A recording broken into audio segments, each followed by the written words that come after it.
At the Meadows Church, we believe who we are and what we do is based upon our beliefs of who God is and what He's done for us. This is the gospel. God is the Father who made us His family.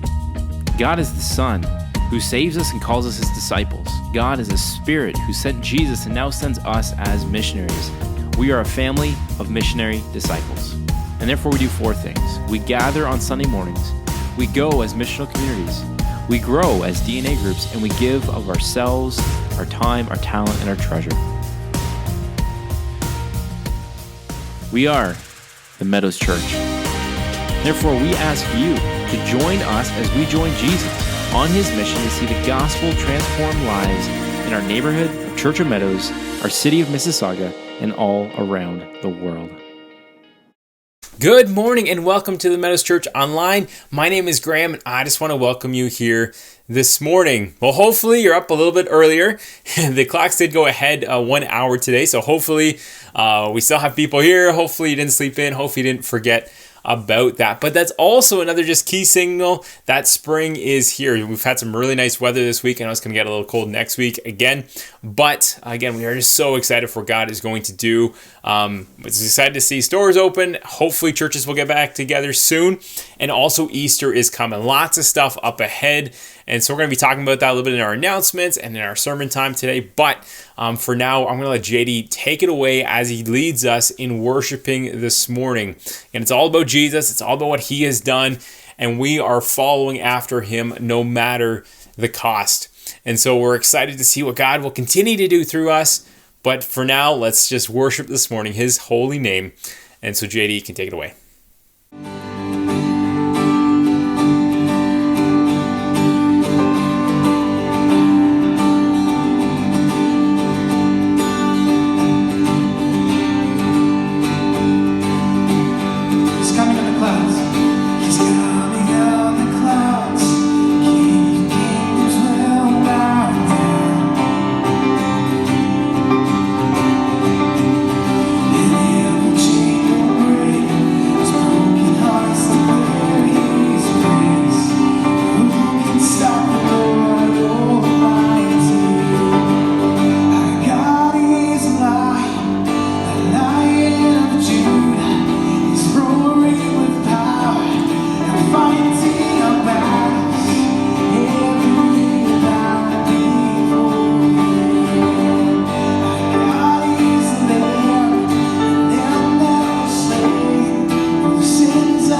Now, we've been talking and anticipating this particular Sunday for the last number of weeks because today is our annual general meeting. This is a legal requirement for us as a church where we get together once a year for all the members in the church and we look over last year's finances and also just approve the budget for this upcoming year.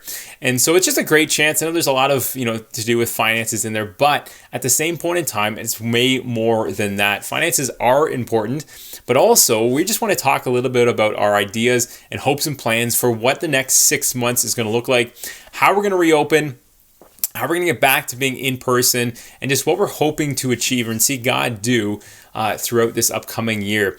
And so for everyone who calls himself a member of the church, now if you're a legal member, you will have a legal vote, but we want everyone to be there regardless.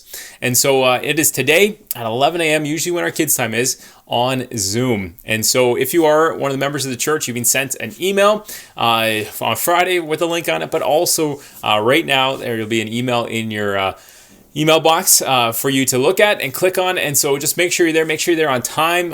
We should only take about 30 minutes to do that. And so join us right away and we'll get started and just make sure you're being there again as a member of the church. Well, believe it or not, Easter is only a few weeks away. It's coming up really quickly.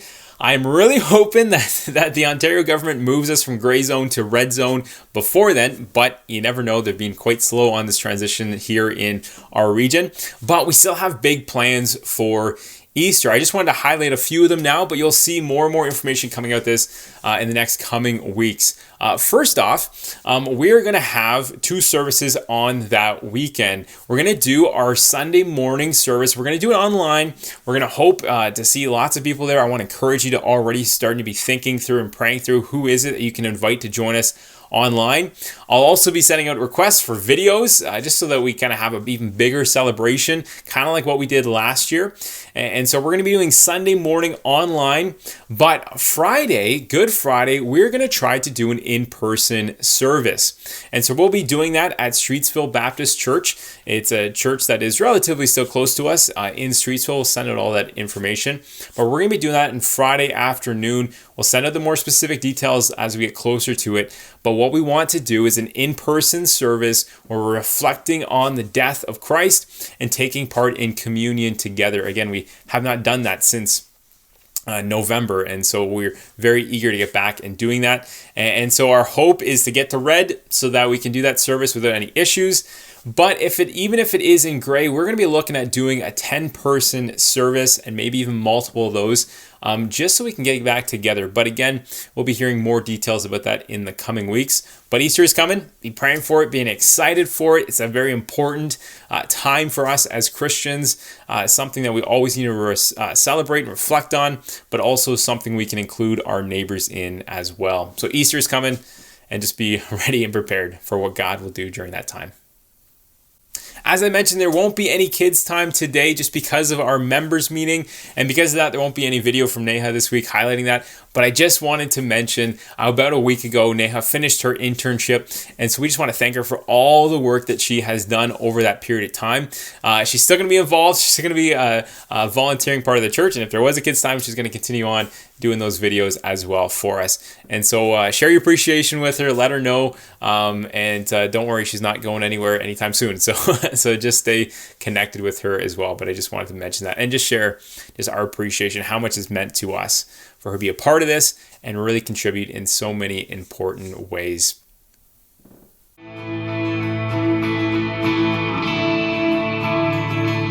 Let's sing it out. Who breaks the power? Who breaks the power of sin and darkness? Whose love is mighty? It's so much stronger. The King of glory, the King above all kings.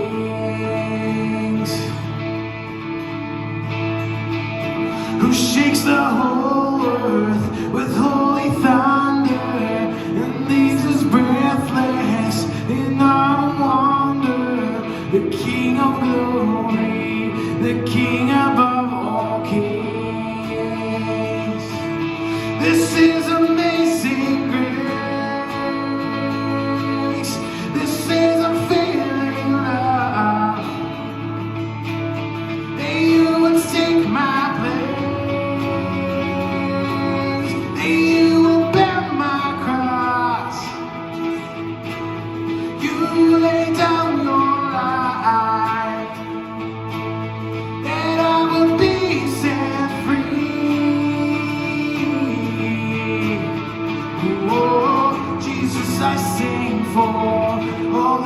you've done for me.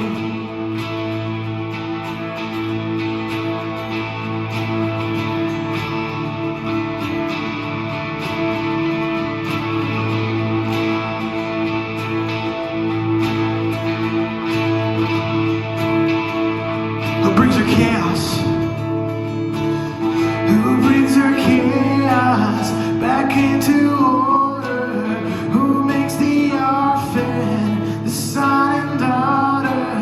The King of glory, the King of glory, who rules the nations with truth and justice, shines like the sun in all of its brilliance. The King of glory, the King above all kings. Oh, we sing, this is amazing grace. This is unfailing love. That you would take my place, that you would bear my cross.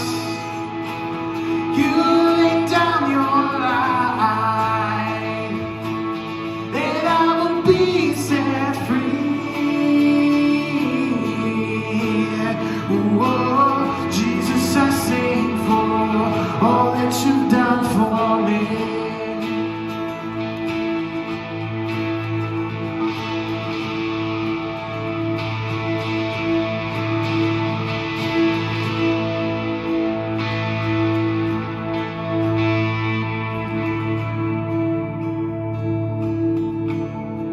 Sing worthy.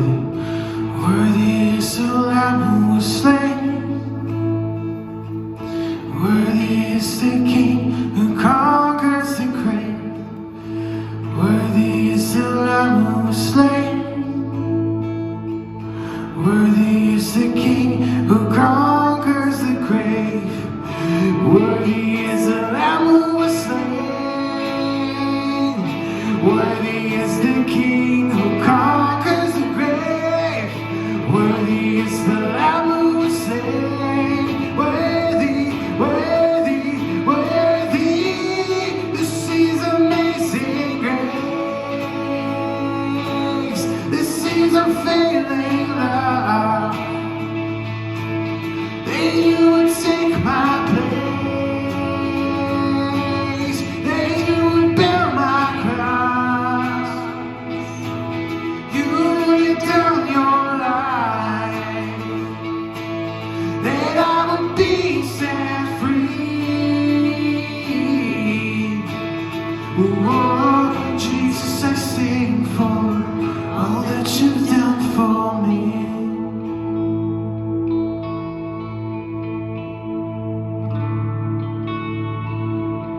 All that you've done for me.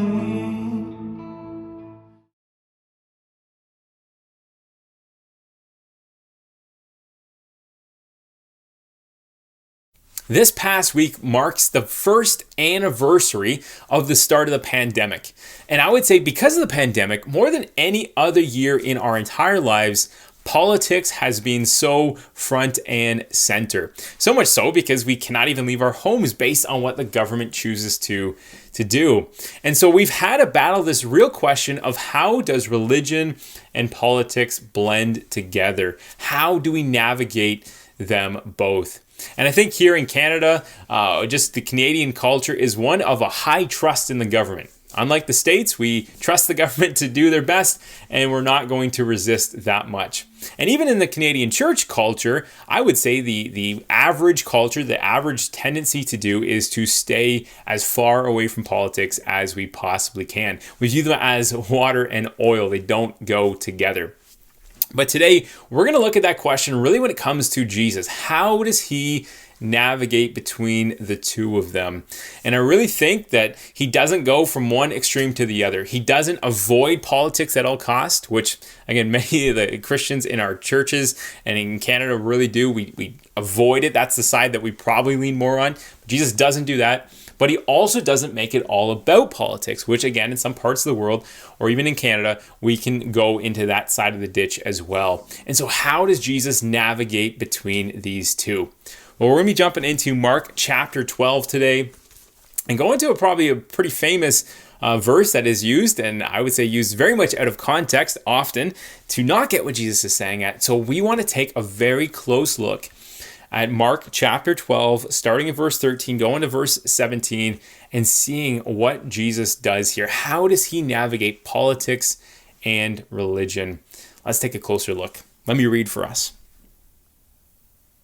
So it says here in verse 13, it says, they, the religious leaders, sent to Jesus some of the Pharisees and some of the Herodians to trap Jesus in his talk. And they came and they said to him, Teacher, we know that you are true and that you do not care about anyone's opinion. For you are not swayed by appearances, but truly teach the way of God. Is it lawful to pay taxes to Caesar or not? That's their big question. Is it lawful to pay taxes to Caesar or not? Should we pay them or should we not? Verse 15. But knowing their hypocrisy, Jesus said to them, Why do you put me to the test? Bring me a denarius and let me look at it. A denarius is a coin, a Roman coin, a currency for them. And they brought one and said to him, Whose likeness and inscription is this? And they said to him, Caesar's. And Jesus said to them, Render to Caesar the things that are Caesar's, and to God the things that are God. And they marveled at him.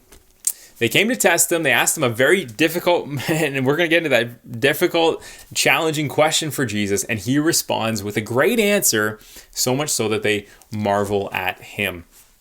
You know what? There's a saying that is often thrown out there and maybe very much misused, but this idea of separation of church and state. But it's interesting, a lot of people nowadays use this idea of separation of church and state to say the church should stay out of the state's business, or simply to say the church should have no influence on politics. If you want to discuss politics, leave your religion at home. But it's interesting because whenever people use that, they are actually misusing it, because the origins of that separation of church and state had the opposite connotation to it. It actually was a telling to the state to keep the state out of the church, not the other way around. Again, we've twisted it on its head. And I think truly that's really what we need to come down to, is that the state should have no business to deal with religion. That's really the origins of it. But again, how does Jesus deal with this? Well, before we jump in, I think we really need to notice three key things about this story. Again, three key things that are often missed. So the first of the three things we need to notice in this passage is, first, notice the motivation. Notice the motivation of the people who were asking the question. Mark here tells us their motivation to make it clear for us. He says that these Pharisees came to talk to Jesus, to ask him this question, and it says in verse 13, to trap Jesus in his talk. They came with a difficult question, trying to trap Jesus, trying to get the crowds to turn on Jesus based on the question that they asked him. And here we kind of see this additional thing. Verse 14 is very interesting. They very much butter up Jesus. They give Jesus a lot of compliments, trying to stir up Jesus to get him to say something that would really hurt his image and get the crowds to really turn on Jesus. But Jesus is smarter than them. Jesus is wise and he's cunning and he knows the motivation that they have. But this is key. If someone comes with you with a silly question, you're going to also respond to them in a different way than if they came with an open and honest question. And so we need to notice the motivation that they're asking this question. They're asking to entrap Jesus.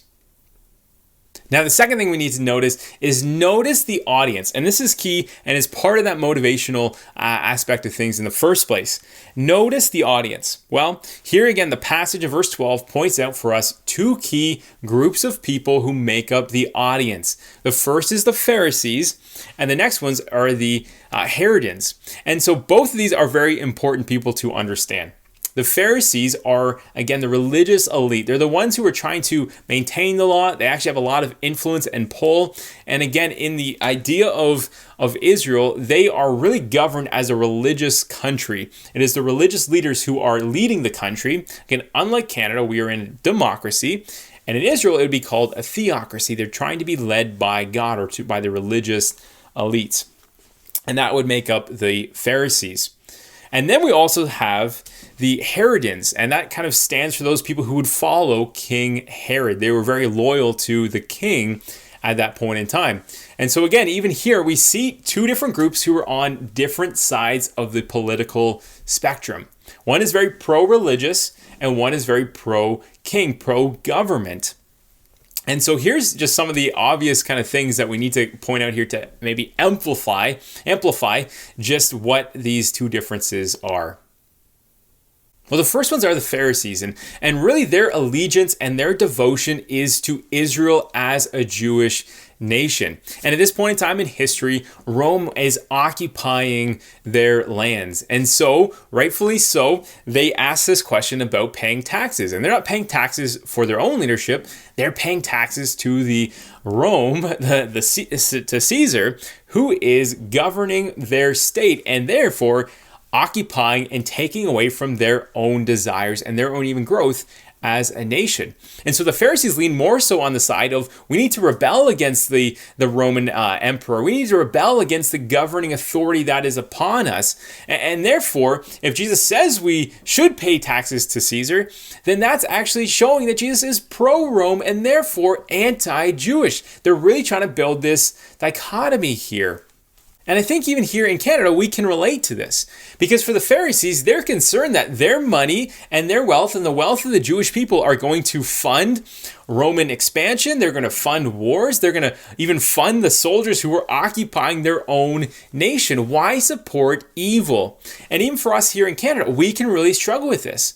Our tax-paying dollars go to fund abortion. They go to fund unethical things that we are strongly against. It goes to fund euthanasia. And even just this past week, euthanasia was expanded so far that basically anybody can walk in and just kind of ask for same-day death. It is just a reality of today growing more and more towards a secularistic mindset. And as Christians, we don't support that, and yet it is our money, our dollars that are going to pay for those things. And so the Pharisees are on one side, but then the Herodians are on the other. They're pro-government, they're pro-Rome. They like the fact that Rome is there because that's how they get their influence in the nation of Israel. And so they are happy to pay money, and they have basically just kind of sold out everything. They've sold out their nation for their own power and for their own prestige. And again, even here in Canada, we can get caught up in that. Even as Christians, we can sell out our convictions for our own safety, for our own comfort, and maybe even for our own wealth. We know that if we were to stand up against an issue or to speak out, we may lose our jobs. We may lose at least a little bit of income. We may just become uncomfortable. And so on one side, you have the people who are more rebellious and are looking to the ethical questions. And on the other side, you have more of these sellouts. But as we're going to find here, the audience is defined in one way. Jesus says this in verse 15. It says they are both hypocrites. He knows their hypocrisy.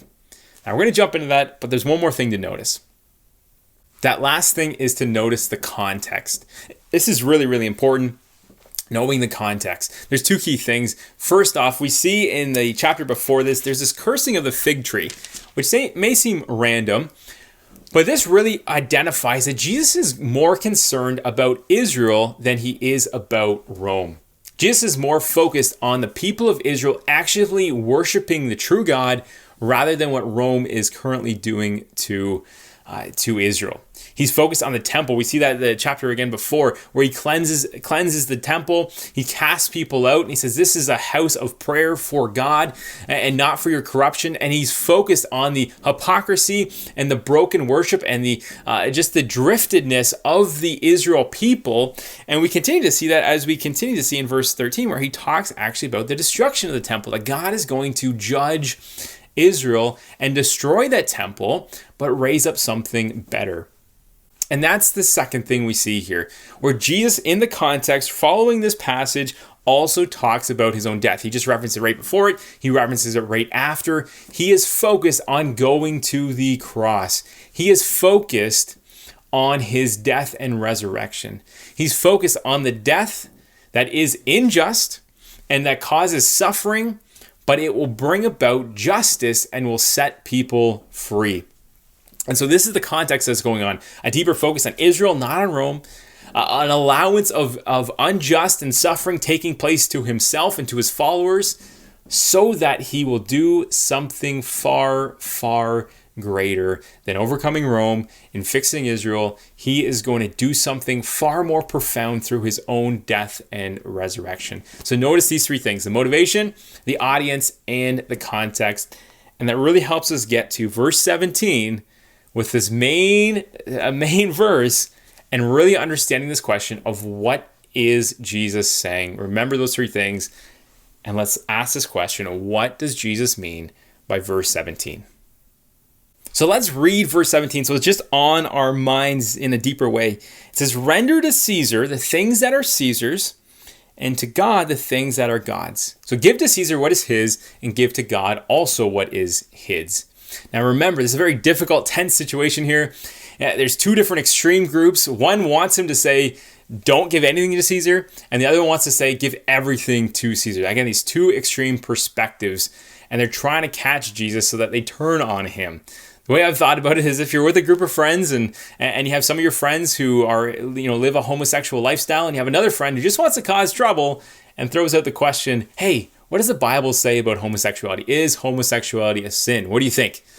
And again, all they're trying to do is just stir up the trouble. They're not really looking for answers. And Jesus, in a very, very clever way, doesn't answer either of them directly. He kind of navigates it really well, so he has a precise message for both of them. And what is he really addressing? He's addressing their hypocrisy.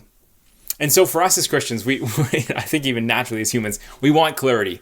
We want Jesus to say, follow the government 100%, or you know what, rebel from the government, whatever it may be, right? We want a black and white situation here, but Jesus, and I think the beauty of Jesus, works in the gray areas. He works in the gray areas, and he does so with this amazing example.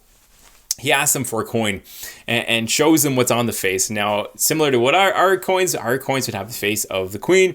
Theirs would have the face of the Roman Empire, Caesar. And so he says, hey, you know what? It's got his face on it, so give it to them. And so to the one group, the Pharisees, and the Pharisees I really want to call the self-righteous hypocrites. They're the ones who will basically partake in the Roman Empire when it benefits them, but also rebel and resist them when it doesn't suit their needs. And so for them, the answer is, hey, if it's got Caesar's face on it, give it to him. But then to the other people, and this is key, those who I want to call the sellout hypocrites. So we got the self-righteous hypocrites, and we got the sellout hypocrites. The sellout hypocrites, the ones who are all in about following after Caesar and continuing to serve him and benefit from that, he's telling them something a little bit deeper. He's telling them more in the second part, give to the things of God also to God. So how do these two things blend? Well, think of it this way. On the coin, which mark does it bear? It bears the mark of Caesar. But although the coin bears the mark of Caesar, Caesar bears the mark of God. Who is it that put Caesar in power? Who is it that rules over Caesar? Who is it that even created Caesar and allows him to have this power? It's God himself. Every human is marked with the image of God. And so although we look at that coin and we see Caesar's face on it, we should also look at every single human and see the mark of God clearly placed on all of us. And so, yes, there are things that we need to give and contribute to Caesar, but this is what Jesus is also saying. Although we should be submitting and should be honoring those that, the systems that we're living in, at the same point in time, all those systems ultimately follow and are designated by God. Although they're above us, God is above them. And that's really the heart of the matter. Although Jesus is telling us to submit to the government, Jesus' ultimate focus is to submit everything to God. And this is where I think it addresses both. I really want to look at this. How does it address both? How does it address the hypocrites in our society who are more of the self-righteous? They're the ones that are easier to twist the truth and follow the government in one ways and disobey the government in others. And we also want to focus on the sellouts who just simply focus on their own gain, their own comfort. And again, we'll follow the rules just to appease that and just to get what they want. How does it address both of them? Because you know what? Both those people groups are actually inside of us. It's not about those out there. It's about those inside of us. And we can drift from the self-righteous to the sellouts, from the sellouts to the self-righteous. Both of them are in us, but the example we must follow is in Jesus. So let's look at this in more detail. And hopefully then God speaks to your heart and you know in a clear way how to navigate this political realm in this religious world. So let's first look at the self-righteous hypocrites. Look back at the story. Who is it who gives the coin to Jesus? It's the Pharisees. And you know what's so interesting about that? It's the Pharisees who want to rebel from Rome. They're the ones who don't want to pay the taxes to Caesar, but they're the ones carrying around in their pockets the money of Caesar. And so the hypocrisy is just clear there. They love the government or benefit from the government when it fits their needs, but they're also in the same light want to disobey the government. As a clear example, when Jesus is arrested, we're going to get into that in the Easter in the coming weeks, but when Jesus is arrested, Pilate, who is again a Roman leader, he comes out to the crowds and he says, "I have found Jesus not to be guilty. He claims to be your king. And what shall I do with him?" Well, the Pharisees are the ones yelling and crying out to say, "Caesar is our king. Caesar is our king. So therefore crucify Jesus." Well, isn't that the biggest hypocrisy we've ever seen? They want to rebel from him, but they follow him when it suits their needs. And then ultimately, at the end of the day, they will choose to disobey or obey the government when it suits their needs, but they also will then choose to disobey or obey God when it suits their needs as well. I think we really see this again when they desire to follow God for their own pride, their own benefits, their own self-righteous. But then if they see something that they disagree with for their own benefits, they will also then compromise the truth. Again, this is something they actually point out as a way of buttering up, but still there's truth in it when it comes to Jesus. Jesus is the opposite.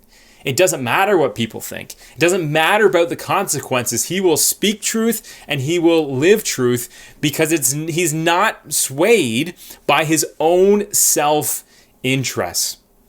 And I think as Christians, we can do that all the time. When we are scared of something and we look at churches that might be resisting the government, we can look at them and condemn them. But at the same point in time, we might go out and break the stay-at-home order in small ways, in different ways, or even when it comes to church and the fear of gathering, sometimes we can be fearful to go to church. But at the same point in time, we're very open and willing to go shopping at a mall, right? There is no consistency. And that's really what Christ is calling us for, is to us, the self-righteous hypocrites in our own lives. Again, we all are part of this. We all have part of this in our lives where we want to break the law, whether it's the government's law or God's law, for our own benefit, for our own selfish benefit. And so the example for us is simply to say, follow God no matter the cost. Give to God what is God's. And again, as we said, Caesar has the image of God. We have the image of God. And so when we look at that coin and say, okay, if this belongs to Caesar, then let's honor him in that same way. Well, we have the mark of God on us. And so in our own lives, we need to fight that self-righteous hypocrisy and follow in the example of Jesus and follow him no matter the cost, not bending the rules when it suits us and following the rules when it also suits us in another time. And so for Christians, we should pay our taxes. We shouldn't try to dodge the government in that way. We should be honoring and submitting to the government in those ways and pay our taxes. But in the same point in time, Jesus is also calling us to question what the government is doing, question what they're asking us to do, and really, again, where does our allegiance stand? Does it stand for the government or does it stand for God? And really with that, we need to take out our own self-interest and be completely and utterly focused on God. And I think that is the real clarity that we will begin to see, where we will be able to navigate in this gray areas in our lives. Again, don't let our heart's desire be the one determining which direction we go in. Focus on what God has asked us to do in that situation, and that will bring about the clarity. Again, it comes about the motivation behind following God and submitting to the government. And we only submit to the government because ultimately we submit to God. And if God, if ever tells us to follow his direction in a different way and not submit to the government, we ultimately do that, because at the end of the day, whether we submit to the government or don't, the whole ambition is we're submitting ultimately to God. Now, don't forget, we also have this sellout hypocrisy that's also in our lives. We're just willing to follow the crowds, follow the masses, follow the government because we do not want to lose anything, or we simply want to gain what there is to for them to offer. And really, we see this where it's the Pharisees who do cry out crucifixion for Jesus, and they want to put Jesus to death because he is the one who's fighting their heart's desires and getting in that way. But on the other side of it, the Roman Empire is just as complicit in Jesus' death as the Pharisees. It's Pilate, the Roman leader, who gives the choice to crucify him. It is the Roman soldiers who actually put him up on the cross. And it's the Roman cross itself, the ultimate image of death from the Roman society, where Jesus actually hangs. Again, they sold out to the crowds. They sold out to the masses. They sold out to what people were telling them to do. And the same way, we as Christians can simply do that. We can just sell out and even resist or push back because we just want to hold on to that comfort. We just want to hold on to whatever gains we can have, our income, the money, whatever it may be. We just don't want to pay that cost. And therefore, that's why we submit to them. But again, even though those people, we must also ask the question, are we giving everything ultimately to God? Jesus is the perfect example. Jesus was killed as a criminal. He was killed by the masses and the leaders saying he was doing something wrong. For the Pharisees, they wanted to kill him because he claimed to be God. The Roman leaders wanted to kill Jesus because he claimed to be king. Both were illegal in that day and age. Both were wrong. And yet Jesus did not care about the cost. He endured the cross and the cost it took to give his life for the joy that was set before him, because all his joy was focusing on giving to God what is God's. And so he gave God, the Father, his own life. He paid that cost. He wasn't a sellout. He wasn't a hypocrite. He wasn't following his own desires and compromising values and compromising, various things here or there to, using his heart as the compass. No, he used God as the compass. What God desired, and his ultimate submission was to him, even though it cost him his very own life. Now, there are many other passages in Scripture that really support this, back this up. We don't have time to jump in there. I would encourage you to look at that. There are times where the church resists in Acts 5 the government and accepts their punishment, which again, if we are going to disobey the government, we also need to accept their punishment. That is key. There are also times where the church is called to follow the government. There's many other things, but again, the ultimate thing that Jesus is really driving at is that above all else, we submit and we follow God. Although the coin has the mark of Caesar, we have the mark of God, and that's who we need to give everything to. One last thing, in Parliament itself, if you ever visit there, that's Julie and I's home city, Ottawa. If you ever visit Parliament, if you go look, etched in the stone as the foundation of Parliament Hill is Psalm 72, verse 8, and it simply quotes it as saying, may God have dominion from sea to sea. The legal name of actually Canada is not a country, but a dominion. We are the dominion of Canada. That's our legal name. And it comes back from this verse. because the origins of Canada, the creation of Canada was built on this idea that our ultimate submission is not to the government, but to God himself. And even our founding fathers, the government, the Constitution is built on this mindset that we are focused on submitting and following after God. And although that might not be true of the government of today, it still is true of God's word. And so there's going to be gray areas.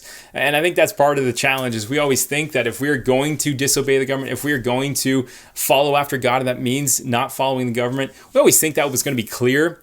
I got a real honest thing for you. It will never be clear. It will always be gray areas. There will be people part of the church that will be telling you that's wrong. But ultimately, we have one another as a local church to help figure this stuff out. But there is room to navigate in these gray areas. And we need grace and peace and just gracious hearts in helping people understand the gray areas, but also allowing them to follow what God has called them to do. And so for us, that's the big application for us, is what does it mean to ultimately submit to God? What does it mean to ultimately follow after him? Look at the hypocriticalness in our lives. Are we being self-righteous and bending the rules whenever it sees fit for us? Or are we just completely giving in just for our own gain or what we might actually lose?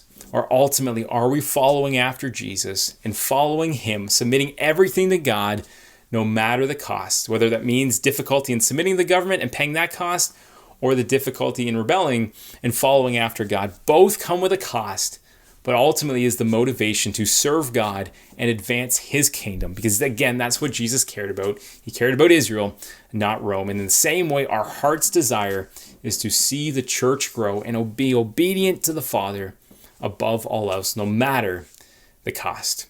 Let's pray. God, we just pray that you would help us navigate these gray areas. I pray that we may ultimately be searching our own hearts and our own motivation. Why do we want to submit? Why do we want to rebel? Why is this, heart's desire within us? And God, I think that would solve all the problems, is if we just ask for your heart, that we follow after you no matter the cost. It is difficult to submit. It is difficult to rebel. But ultimately, God, we want to follow your word. We want to follow Jesus. We want to follow your example. And so help us as a church navigate that in this difficult time. Help us navigate that gray area of understanding your direction. May we ultimately follow you and serve you and give you the glory. And we pray this in your name. Amen. Thank you so much for joining us again today. Remember, Jesus' focus is not on whether we should submit to the government or not, but always that we should submit to God himself. And that does involve submitting to the government, giving to the government what is theirs. But again, remember, even the government, even Caesar, belongs to God. And that's where we see Jesus, and we see this navigating in these gray zones, in these gray areas. But again, his motivation tells us what matters the most. It is why we are following, why we are submitting, and even why sometimes when we choose to rebel and not follow, that motivation must always be because we're ultimately following Jesus. That's what he cares about. So giving all of it, not just our money, but giving all of it over to Christ and following him no matter the cost. Jesus gave up his life for us, and that is our high calling to give up our lives to follow after Jesus. That's what it's all about. So again, thank you for joining us again today. Don't forget, members, big meeting today at 11 a.m. Jump on Zoom, even be there early, even be there a few minutes early just to get on there so we can start right away. And just excited to share with you what God did last year, what we're planning for this year, and what our hopes and dreams that God will do through us in this next 6 months, but really this next year ahead.